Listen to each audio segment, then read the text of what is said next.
All right, let's stay with this particular theme and look at what role then liberation movements play in a democracy, and the ANC finding itself right now in a difficult time as it dipped below 50% for the first time since 1994. And of course, the party is holding its special NEC meeting in Cape Town, and a lot of focus as to what happens then, post that particular meeting. You listen to EFF leader Julius Malema, who says that post this NEC meeting is going to be meeting with the president tonight, and they're going to be then thrashing out some of the issues. And of course, then one can expect that we are possibly likely then to get an outcome as to what things then look like. So let's now have a conversation with Roger Southall, Wits Emeritus Professor in Sociology. Thank you so much for your time this evening. I wonder, Roger, if you were able to maybe catch a little bit of that EFF briefing.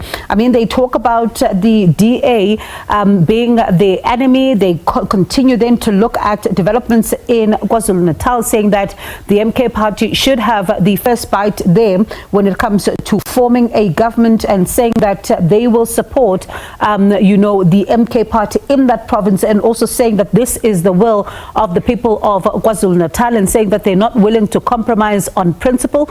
Your take from that particular briefing?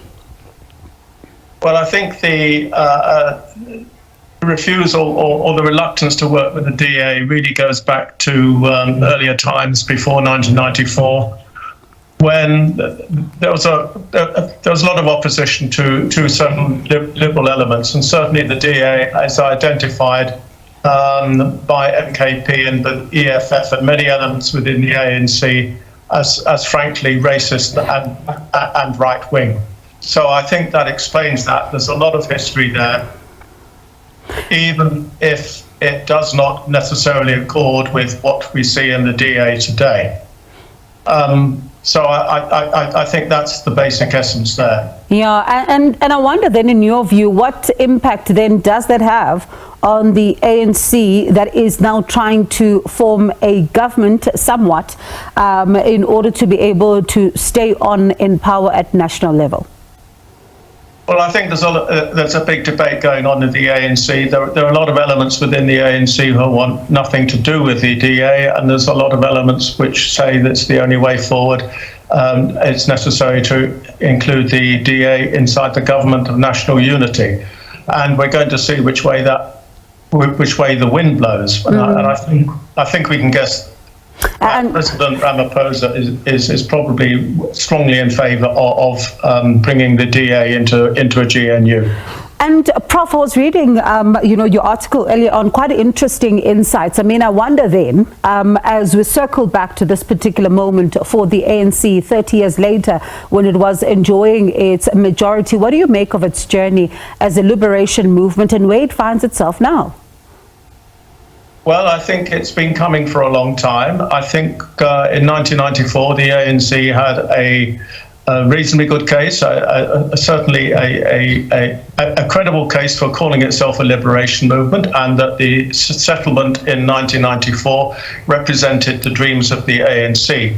But I think we've seen since 1994 that that's been eroded, and we've seen it being eroded in elections since 2009, and that today the ANC has been reduced to a less than majority. But if you look at the total vote for the ANC and the various parties which have broken away from it, we still see that the ANC vote is still at the level of 68%, which it was in 2009, which was the height of the ANC vote post 1994.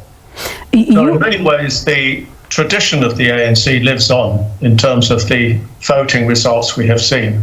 And you argue, though, in the same breath, that its dismal performance at the polls confirms that its transition from the status of a liberation movement to just a political party is now complete. What, in your view, then characterizes this particular transition?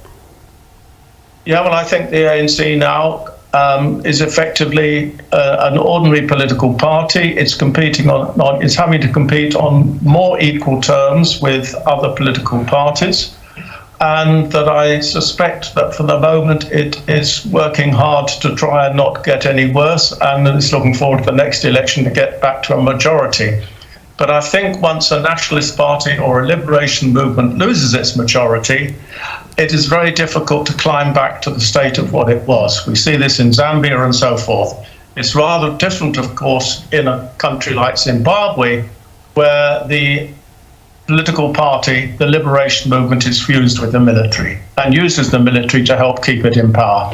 So, Prof, enter the MK party. Let's talk about that particular dynamic now, especially given where the ANC finds itself. Well, I think we're waiting to see what happens tomorrow, whether the MKP turns up in Parliament or not. And we're waiting to see what the MKP is going to do in KwaZulu-Natal, whether it's able to form a majority. We're waiting to see what happens if the MKP does not take its seats in Parliament, or even if it does. We're waiting to see what it's going to do if it is excluded from government in KZN as well as nationally. And at the moment, we're left guessing. I'm not sure that the MKP has really thought this through and is not completely sure what it's going to do. One element of the MKP seems to be threatening violence. Another part of it seems to be saying, let's play it cool. So we're at a rather dangerous moment. We don't know which way the wind is going to blow. And as you say, of course, quite a crucial time. Let's wait then and see what the developments then have in store for us. Prof, thank you so much for your time.